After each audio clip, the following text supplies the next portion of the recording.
로마 제국 역사여행 제1강입니다. 로마가 남긴 유산들을 한번 보도록 하겠습니다.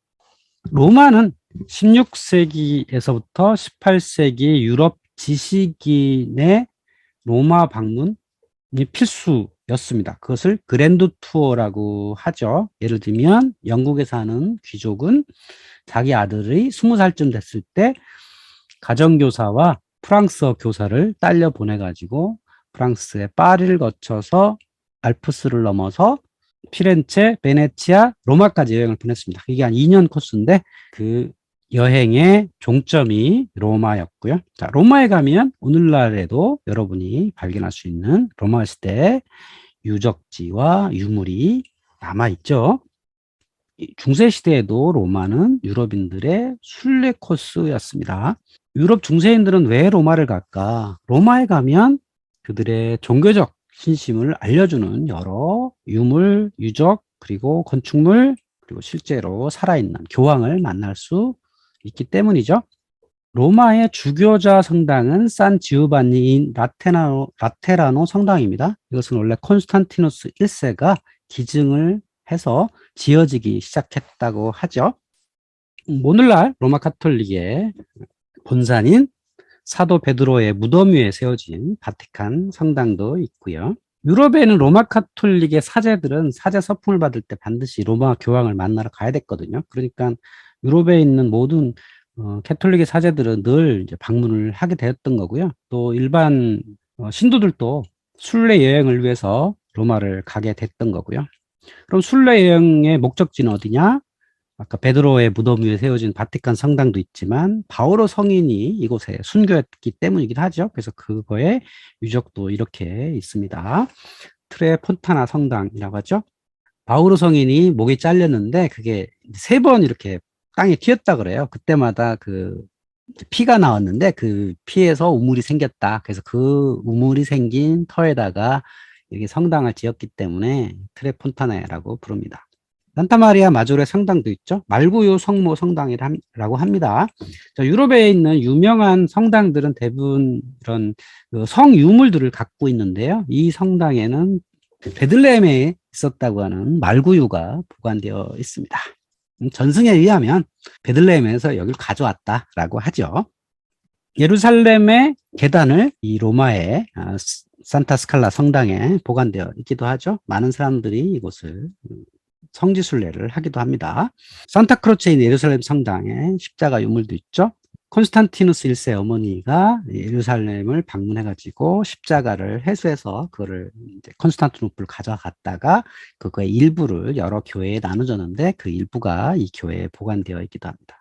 당연히 로마에는 로마 카톨릭의 최고의 수장인 교황이 주재하고 있죠. 그래서 최고 제사장 폰티펙스 막시무스라고 불리기도 합니다. 근데 이 폰티펙스 막시무스는 원래 로마 제국의 제사장이었어요. 그러니까 로마 제국은 다신교 사회였잖아요. 그러니까 따로 별도의 사제가 존재하진 않았는데 특정 사람을 폰티펙스 막시무스로 임명을 해가지고 특정한 날에 행사를 주관하게 했던 거죠. 그래서 이 이름이 후대까지 이어져 가지고 로마 교황을 알려주는 이름으로 남아있기도 합니다. 오늘날의 로마 교황은 성 베드로의 후계자라고 알려져 있죠. 로마 카톨릭의 전승에 의하면 그렇습니다. 초대 교황은 성 베드로고 현재 26대 교황 프란치스코가 주재하고 있기도 하죠. 자, 그러면 로마 제국의 흔적을 보면 이렇습니다. 로마의 중심지에는 포로 로마노가 있죠. 포럼 로마노입니다. 현재 로마시는 고대의 로마가 있던 그 위에 한 10m 내지 20m 위에 로마 시가지가 있어요. 그러니까 원래 예전에 고대는 굉장히 낮았는데 그 위에 이제 흙이 덮이고 중세를 거치면서 이곳에 집이 지어지기 시작해가지고 그 위에 현재 시가지가 있는 거죠. 그 중심에 있었던 포로 로마는 이렇게 발굴을 해가지고 흙을 걷어내고 보니까 이런 개선문이라든지 고대 신전의 흔적들이 이렇게 발견할 수 있는 거죠. 포로 로마노라고 부릅니다. 그 옆에는 콜로세움이 있고요. 그리고 또 한쪽 편에는 언덕이 있는데 팔라티노 언덕이 있죠. 팔라티노 언덕은 로마의 창시자였던 로물루스가 처음에 집을 짓고 살았다는 유래부터 시작해가지고 이것은 전통적으로 로마의 지배층의 거주지였고요. 나중에 베스파시아너스 이후에는 이곳에 황궁이 주로 세워지기 시작해가지고 오늘날에도 가보시면 고대에 세웠던 황궁의 흔적이 지금까지도 꽤 많이 남아 있습니다. 뭐 관광객들이 많이 가는 곳은 아닌데 저는 혼자서 여기를 올라가 봤어요. 그랬더니 벽돌로 지어진 건물들이 꽤 많이 유지되고 있었습니다. 근데 아마 겉에 이렇게 붙여 있었던 대리석들은 집 짓는다고 다 뜯어가서 없어지고 이렇게 벽돌로만 남아 있거든요. 그러니까 옛날 고대에도 이렇게 벽돌이 눈에 보일 것이다 이렇게 생각하면 안 되고요. 속에 벽돌로 건물을 지었고 벽돌과 콘크리트를 가지고 건물을 지었고 그 겉면에다가 이렇게 대리석을 하얀 대리석을 붙였을 거예요. 근데 지금은 그런 대리석이 안 보이는 거죠. 대리석은 여러 가지 용도가 있거든요. 집을 지을 때도 쓰고 또 이거를 불에 구우면 시멘트 용도가 되기 때문에 그래서 대리석을 다 뜯어가지고 이렇게 흉한 모습을 보이지만 실제로는 굉장히 아름답게 치장된 건물이었을 것으로 보입니다. 또 팔라티노 언덕 반대편에 보면 키르쿠스 막시무스가 있거든요. 서커스란 단어의 출발이죠. 이제 전차경주가 이루어졌던 그런 곳이죠. 뭐 옛날에는 여기 이제 관중석까지 관중이 앉을 수 있는 그런 있었죠. 근데 그 관중석은 다 뜯어가서 없어지고 예전에 또 여기 중세 시대에는 사람이 살았을 거예요. 근데 근대 시대에 여기 이제 발굴을 하면서 주택들을 다 헐고 요 키르쿠스 막시무스가 현재까지 이제 보존되어 있는 거죠. 그 영화 배너 같은 걸 보셨으면 거기 전차경주를 하잖아요. 그럼 예를 들면 그 전차경주가 벌어졌던 곳이 이곳입니다. 이곳에 관중석은 한 10만 명 이상이 되었을 거라고 봐요. 굉장히 넓습니다. 로마의 특징 중에 하나죠. 각 지역에 이런 전차 경주를 할 수 있는 그런 경기장이 있었다 그러죠. 그러니까 로마의 주요 대도시에는 이런 것들이 있었을 것이다라고 예상을 할 수가 있죠. 키르쿠스 막시무스를 이제 복원해봤더니, 재현해봤더니 이렇게 생겼을 것이다. 여기 우측에 있는 높은 그 집들은 여기 이제 팔라티노 언덕이고요. 거기에 황궁이 있었고, 황궁에서 바로 내려오면 관중석으로 내려올 수 있는 그런 곳이었다고 하는 거죠. 역시 과천의 경마장처럼 관중석이 굉장히 크잖아요. 그러니까 이 관중석이 10만 명 이상의 관중이 들어올 수 있을 정도로 대단했다는 거죠. 물론 전성기에 이제 그랬다는 거죠.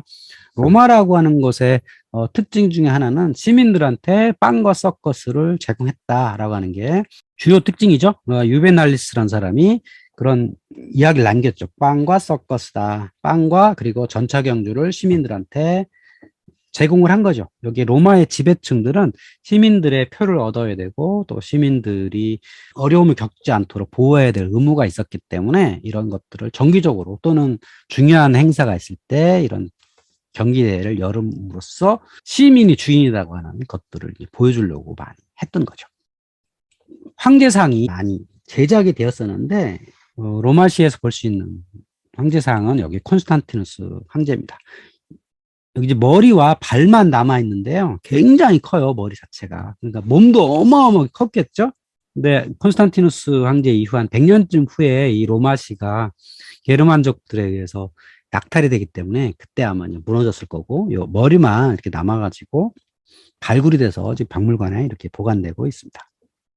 자, 로마시에서 만날 수 있는 고대 로마의 흔적 중에 하나는 요 산탄젤로 성이죠. 세인트 안젤로 성이라고 하는 건데, 여기 제가 그 빨간색 그 선을 그어놨는데요. 그 빨간색 선 밑에 부분은 원래 이 건물은 하드리아누스 황제가 자기네 가족 무덤으로 만든 거예요. 그랬다가 중세시대 교황이 그 위에다가 건물을 더 올려가지고 이거를 요새로 썼죠. 뭐 전승에 의하면 이곳에 천사가 나타났다. 그래가지고 이게 세인트 안젤로 천사의 성이라는 이름이 붙어 있죠. 오늘날에는 저기 들어가 보면 군사박물관으로 쓰이고 있어요. 그 안에 뭐 대포도 있고 그 대포알 같은 게 또 있어요. 그러니까 대포알이 오늘날 생각하는 폭탄이 아니고 돌이에요. 동그랗게 깎은 돌이거든요. 그래서 안에 그 대포알이 좀 있더라고요. 고대로부터 지금까지 내려온 건물들이 이렇게 실제로 살아있다라고 하는 거죠. 그러니까 로마 제국 영내에는 이렇게 극장이 굉장히 많았는데 로마시에 남아있는 극장이 별로 없죠. 원형 극장, 콜로세움이 있는 것 빼고는 여기 이제 반원형 극장, 그리스에서부터 시작한 반원형 극장의 흔적이 마르클루스 극장 유적이에요. 로마를 가보신 분도 여기 이 건물을 보신 분이 별로 없을 거예요. 여기 이제 일부러 관광객들 가는 데가 아니어가지고. 그런데 여기 그 테베레 강변에 이렇게 뒷면만 남아 있어요. 아우구스투스 황제 시절에 지었던 극장인데 지금은 많이 파괴됐고 극장 위쪽에 주택이 있어요. 로마에서 아주 손꼽히는 대가문이었던 오르시니 가문의 저택이에요. 로마시에서 지금 가장 비싼 아파트라고 합니다. 이제 여기 1층이 있고 2층이 있고 2층까지는 마르켈스 극장이고 3층에 주택이잖아요. 그러니까 주택 저쪽 안쪽에도 큰 중정이 있고 건물들이 있어요.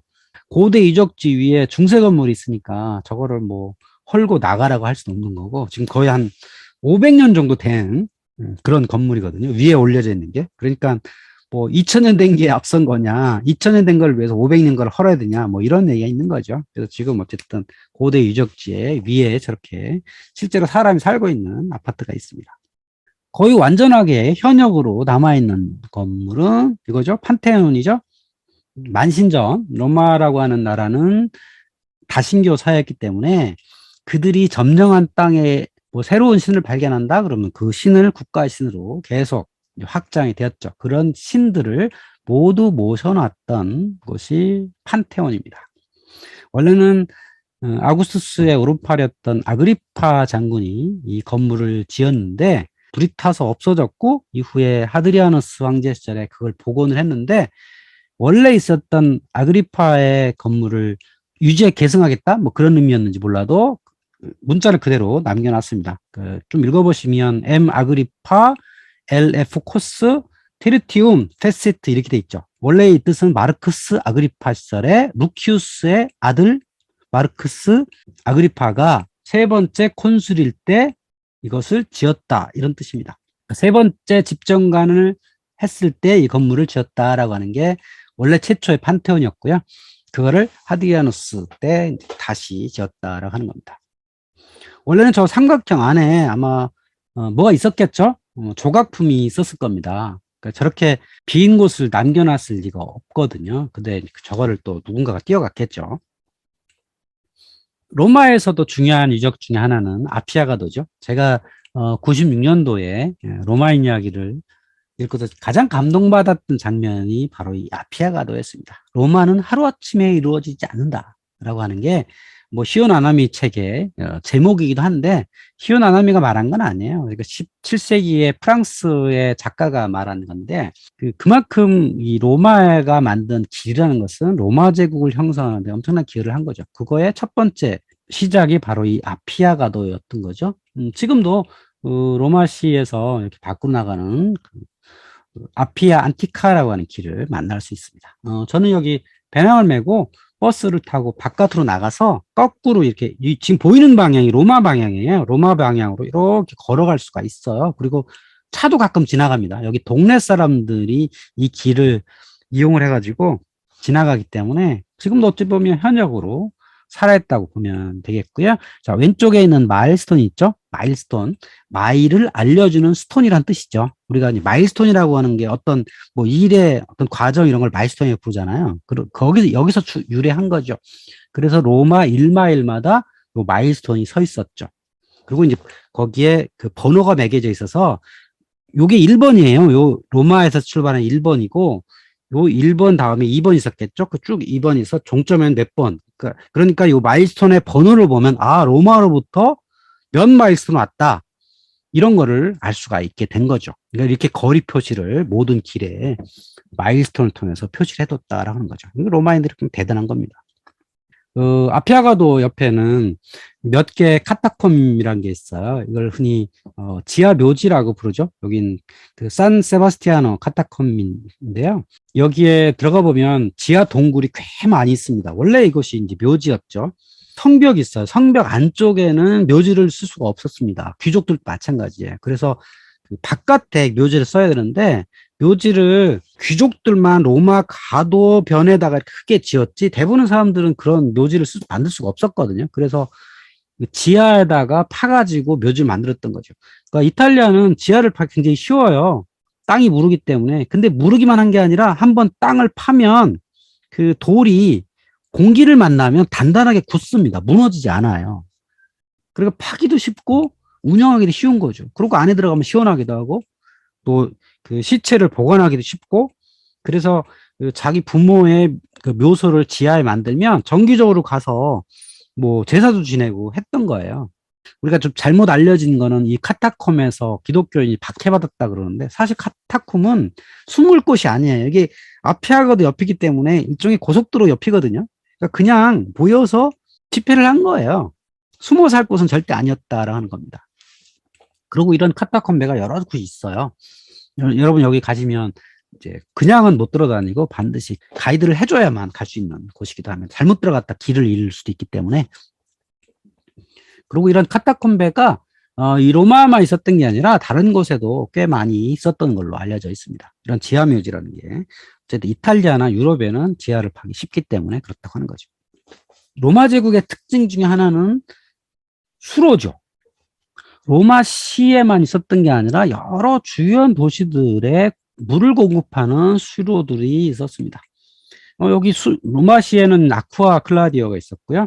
실제로는 11개까지 로마시에 물을 공급하는 곳이 있었다 그러죠. 그래서 뭐 다른 지역에 여러 군데 가도 이런 수로 또는 수로교를 만날 수 있습니다.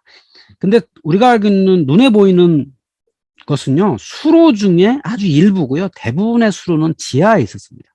그러니까 뭐 예를 들어서 상류에 한 30km 바깥에 수원지가 있고 그 30km를 대부분 지하 터널을 통해서 물이 내려오다가 경사가 심하면 이렇게 수로교를 만들어 가지고 물이 평평하게 흐르도록 만든 곳이었죠.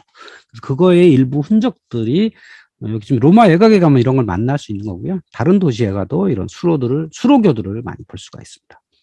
아쿠아 클라우디아 여기 옆에 가면 아쿠아 마르키아라고 했는데 지금도 물이 나오더라고요. 이거 식수로 쓰진 않고요. 지금 나오는 물들을 뭐 농업용수로 쓴다고 합니다. 이런 경사를 잘 만들었기 때문에 이것은 모터를 돌려서 보내는 게 아니에요. 자연스럽게 물이 흐르는 겁니다. 그러니까 그냥 쓰기만 하면 돼요. 나중에 이런 수로에 대해서는 또 설명을 드리려고 하는데요. 2세기 초반에 로마시의 전경을 보면 이렇습니다. 저기 맨 위에 마르켈루스 극장이 있었고요. 키르쿠스 막시무스가 있고 그 옆에 팔라티노 언덕이 있고 또 중앙 지역인 포로 로마노가 있고 아쿠아 클라우디아 이렇게 이제 수로들이 이렇게 지나고 있었다. 그리고 콜로세움이 이렇게 있었다라는 걸 볼 수가 있죠. 그 수로 중에 하나 아쿠아 비르고가 오늘날에도 현역으로 이렇게 쓰이고 있는 것을 볼 수가 있습니다. 이것이 트레비 분수죠. 이 트레비 분수는 분수란 건 원래 이렇게 모터를 가지고 물을 뿜어 올리는 걸 알고 있잖아요. 근데 실제 여기 로마의 분수는 그런 게 아니에요. 그냥 자연스럽게 물이 나오는 겁니다. 그 수원지에서 또 물이 흘러와서 여기에 이제 물이 나오게 되는 거죠. 로마 시대에 만들었다가 중세 시대에 고장이 났다가 교황이 이거를 이제 수리해가지고 물이 흘러내리게 이제 돼 있는 거고요. 뭐 지금도 로마시의 어느 곳에 가면 수도꼭지가 이렇게 길가에 있는 것들이 있어요. 그 실제 틀면 물이 나와요. 오늘날의 상수도 시대로 나오는 게 아니라 고대 로마에서 만든 수돗물이 지금 나오는 겁니다. 중요한 역사적 사실을 알려주는 유물 있죠? 예, 트라이아누스 원기둥인데 트라이아누스 황제가 다키아라고 하는 오늘날 루마니아 지역을 원정했던 기록이 있습니다. 그러니까 다키아 원정에 관해서는 우리 문헌 자료가 원래 있었다는데 사라졌고요. 여기 요 기록물만 있어요. 제가 그 재작년에 쓴 책인 세계사를 바꾼 돈에 보면 이 트라이아누스 원기둥, 트라이아누스 황제가 왜 그 다키아를 공격했나에 대해서 한번 제가 정리를 해봤는데요. 그거에 대한 기록이 이렇게 부조로 남아있는 거예요. 책에는 없고 부조로만 우리가 알 수 있는 거죠. 자, 그런데 로마라고 하는 게 우리가 이탈리아 수도 로마에만 있는데 그렇지가 않죠. 로마 제국이라는 게 최전성기에는 이렇게 넓은 곳까지 있었습니다. 그러니까 지중해를 중심에 두고 북서쪽에는 잉글랜드가 있고요. 서쪽에는 이베리아 반도 있고 북아프리카가 있고 동쪽으로 쭉 오면 이집트, 시리아, 한때는 메소포타미아까지 가기도 했었고요. 터키, 불가리아, 루마니아, 이렇게 오늘날의 오스트리아까지도 최전성기의 로마 제국 영역이었다고 하는 거죠. 그러니까 그 로마 제국 영역 내에 많은 유적지 남아있겠죠. 오히려 이탈리아는 오히려 고대 로마의 유적이 적은 편이에요. 왜? 많이 파괴되었고 아니면 지하에 있는데 그 위에다가 사람들이 집을 짓고 살기 때문에 그것을 발견하기 어려운데 오히려 이탈리아 바깥에 더 많은 아니면 더 자세하게 볼 수 있는 유물과 유적지가 있다고 하는 거죠. 그러니까 중요한 것만 보면 이래요. 스페인의 세고비아에 수로교가 아주 보기 좋게 남아있고 림메도 수로교가 있고 수로교는 아주 여러 곳에 있어요. 리비아에도 있고 이스탄불에도 로마 제국의 수로교가 있고요. 또 원형 경기장만 해도 아르레 있고 튀니지아에도 있고 여러 곳에 있습니다. 또 서기 2세기의 도시를 알려주는 폼페이 유적지도 있고요. 시칠리아 한가운데는 빌라 로마냐라고 하는 로마의 어느 귀족의 농장이었는데 거기 가보면 그 집에 있고 이렇게 모자이크가 지금도 발견이 되기도 하고요. 또 북아프리카에 많이 남아 있고요. 이 지역은 특히 건조지대이기 때문에 이런 것들이 보존이 잘 돼요. 우리가 동아시아에는 고대의 어떤 유물과 유적이 별로 없거든요. 그 이유가 동아시아는 습연하기 때문에 이런 건 보존이 잘 안 돼요. 근데 기본적으로 유럽은 건조한 땅이거든요. 특히 뭐 이 시리아, 레바논, 북아프리카, 뭐 그리스, 터키 이쪽은 기본적으로 건조지대이기 때문에 파괴되지 않고 남아있는 것들이 굉장히 많죠. 그래서 로마 제국의 영역으로 보면 북서쪽 끝에는 잉글랜드가 있죠. 스코틀랜드와의 경계할 수 있는 여기 하드리아누스 방벽 있었고요. 가장 높이까지 간 건 안토니누스 황제 시대에 있었던 서기 142년에 안토니 월이 있었다. 그리고 그 북쪽에는 스코틀랜드, 켈트족들이 있었던 그런 곳이기도 하죠. 또 서쪽으로 가면 이베리아 반도에 라스 메둘라스라고 하는 금은 광산의 흔적이 지금도 있어요. 그러니까 로마 시대에 이곳에서 금은 광산을 캤었고요. 또 이걸 캐기 위해서 대규모로 물을 끌어다가 해왔던 흔적도 있는 거고요. 이베리아 반도의 가장 큰 로마 시대 도시는 메리다였어요. 이곳에 수도가 여기 있었기 때문에 메리다의 로마 시대 유적이 아주 뭐 깔끔하게 잘 남아있죠. 현재도 다리가 현역으로 쓰이고 있는 여기 로만 브릿지도 있고요. 메리다 로마식 극장도 있고 원형 경기장도 있죠. 이 극장과 원형 경기장의 차이인 거예요. 극장은 그리스 시대부터 온 거고요. 그래서 연극을 공연했던 것이고 원형 경기장은 주로 투기를 했던 검투사 경기 이런 거 아니면 뭐 동물 경기 이런 걸 했던 원형 경기장, 그러니까 반원형 경기장, 원형 경기 이렇게 구분해야 되고요. 자, 동쪽으로 가보면 아테네가 있죠. 아테네도 뭐 고대 그리스의 도시였지만 로마가 이곳을 점령한 후에는 이것도 꽤 중요한 도시 중에 하나였죠. 그래서 아테네에 가보면 하드리아너스 황제가 썼던 문이 있고요. 도서관에 유적이 있기도 하고요. 또 남동쪽에 시리아를 가보면 팔미라라고 하는 도시가 있죠. 서기 271년에 이 팔미라는 로마에 대항을 해가지고 별도의 그 독립국가로 잠깐 한 적도 있어요. 그래서 이곳에 가면 로마 시대에 만들었던 극장 유적도 있고 여러 도시의 흔적들이 있죠. 최근에 그 시리아에 전쟁이 나가지고 여기를 IS가 가가지고 뭐 폭파하고 했던 일이 있어서 전 세계인의 어떤 뭐 분노를 사기도 했는데 어쨌든 시리아나 레바논 이쪽은 건조지대라서 비교적 잘 남아있는 편이에요. 유럽에는 이렇게 파괴하는 게 더 많고 사람들이 이 돌을 가져다가 집짓는 데 많이 쓰고 그래가지고 더 남은 게 적은 편이기도 하죠. 또 이스라엘에 가면 로마와 관련된 가장 유명한 데가 마사다 요새가 있죠. 서기 70년에 예루살렘이 로마에 함락이 되죠. 그래서 그 중에 일부 사람들이 요 마사다로 도망을 가지고 한 3년 정도 버텼던 곳이기도 하죠. 이스라엘의 학생들은 역사를 배우기 위해서 반드시 마사다 위에 올라가서 공부를 하기도 한다 그러죠. 그래서 마사다에 요새가 있고 또 요새를 공략하기 위해서 로마군이 이렇게 그 공격로를 만들어 가지고 흙을 쌓아서 이렇게 했던 거죠. 그래서 그 밑에는 로마군이 주둔지가 있었고 3년 동안 여기서 싸움을 한 겁니다.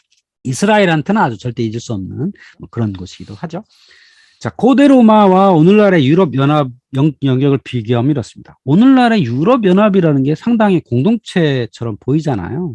국경도 없기도 하고 그 이유가 이런 로마라고 하는 문화 공동체였기 때문입니다. 그러니까 고대의 로마 제국 영역이었기 때문에 그것이 오늘날까지도 이렇게 강력한 영향력을 미쳐가지고 이어지고 있다라고 보시면 됩니다. 자, 여기 세 사람의 어떤 사진이 있어요. 공통 단어가 뭘까? 마르쿠스 아우렐리우스, 비렐름 2세, 블라디미르 푸틴. 세 사람의 공통 단어는 카이사르 또는 짜르입니다. 블라디미르 푸틴의 별명은 짜르죠. 거의 뭐 20년째 권좌했기 때문에 짜르라고 불리기도 하고요. 비렐리 2세는 실제로 짜르였고요. 카이사르였고, 마르쿠스 아우렐리우스는 아우구스투스였죠. 또는 카이사르. 카이사르와 아우구스투스는 우리가 번역을 하면 둘 다 황제인데요. 아우구스투스가 훨씬 더 높은 상위의 황제입니다. 그 밑에가 카이사르고. 그러니까 비렐르 2세는 짜르 또는 카이사르였기 때문에 말하자면 독일 제국의 황제 이런 거죠. 그러면 로마의 황제는 아우구스투스였다는 겁니다. 이게 다 황제라고 번역되는 곳에서 등장을 하는 거고요. 서기 800년경에 샤를마뉴가 서유럽 지역을 평정을 한 다음에 로마로 와서 대관식을 합니다. 교황 레오로부터 황제관을 받아요. 그게 뭐냐면 서로마 황제관을 받습니다. 임파라토르 로마누스, 로마인의 황제라는 관을 받습니다. 왜? 서로마가 멸망을 했기 때문에. 저 동로마에는 여전히 황제가 있는데 서로마에는 황제가 없으니 당신이 군사력을 가지고 이 서로마 지역의 백성들을 좀 보호를 해라 라는 의미에서 교황이 이렇게 서로마 황제관을 주었던 겁니다. 그 다음에 오토라고 하는 사람이 로마 황제관을 받아요. 엠페라토르 아우구스투스.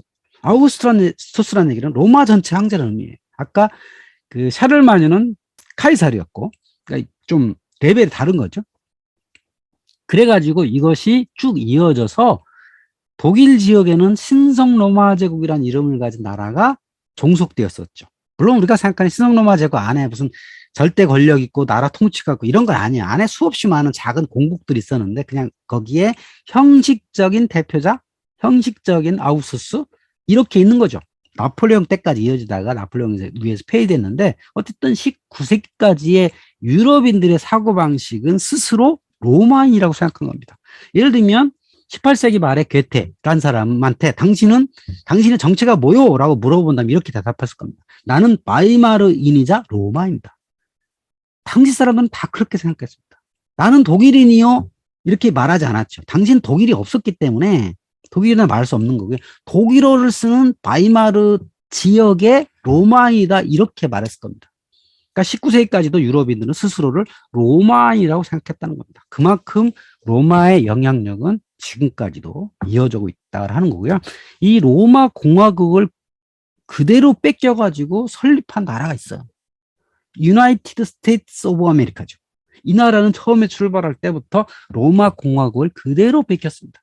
가장 중요한 게 상원, 하원, 로마의 원로원, 시네이트를 그대로 뺏긴 파리아멘트를 설립을 하죠. 그리고 거기에 대표자를 대통령, 프레지던트란 이름으로 세워서 운영을 합니다. 로마의 공화정의 대표자는 집정관의 임기가 1년이었지만 유나이티드 스테이츠의 대통령의 임기는 4년, 뭐 그차일 뿐인 거죠. 모양은 그대로 베꼈다고 하는 겁니다. 지금 국회의사당에 있는 이 언덕을 캐피털 힐이라고 불러요. 캐피털 힐은 지금 로마에 있는 원래 가장 신성한 땅을 캐피털 힐이라고 불렀거든요. 여기가 원래 그 신들이 사는 공간, 이 언덕인데 지금은 여기 박물관이 있어요. 그런 것처럼 미국은 로마를 그대로 뺏겨서 만든 나라였다라고 하는 겁니다. 정리해보면 이렇습니다. 로마란 나라는 어떤 나라였느냐? 유럽에 현재가 있겠다. EU라고 하는 게 설립되기 위해서는 고대 로마라고 하는 그 공통의 역사 문화가 있기 때문에 가능했던 거고요. 또 서양 문명의 출발점이죠. 서양 문명의 출발은 그리스 로마라고 생각을 하죠. 머리는 그리스, 몸은 로마다. 이렇게 생각을 했던 거고요. 또 유럽에 있는 많은 도시들이 로마 군단 기지로부터 출발합니다. 파리, 뭐 켈른, 본, 뭐 베오그라드, 런던, 뭐 다 이렇게 로마시로 출발했습니다. 물론 아닌 도시도 물론 있지만 상당수의 대도시들이 로마 시대에 시작을 했다. 사실 지금 서양인들이 가장 좋아하는 정치 체제는 민주주의 또는 공화주의입니다. 사실 민주주의보다는 공화주의에 가깝죠. 미국의 정치 체제는 민주주의라 말하긴 애매하죠. 공화주의입니다. 그 공화국의 기본 모델이 로마에서 출발한 것이다. 또 서양 문명의 절대적 영향력, 기독교, 이건 당연히 로마 제국에서 만들어진 거죠. 그러니까 우리가 로마를 이해하고 그 로마의 속성, 또 로마가 후대에 전해준 것, 이런 것들을 알아야만 오늘날의 서양인들을 이해할 수 있는 그런 첩경이 된다라고 말씀드릴 수 있겠습니다.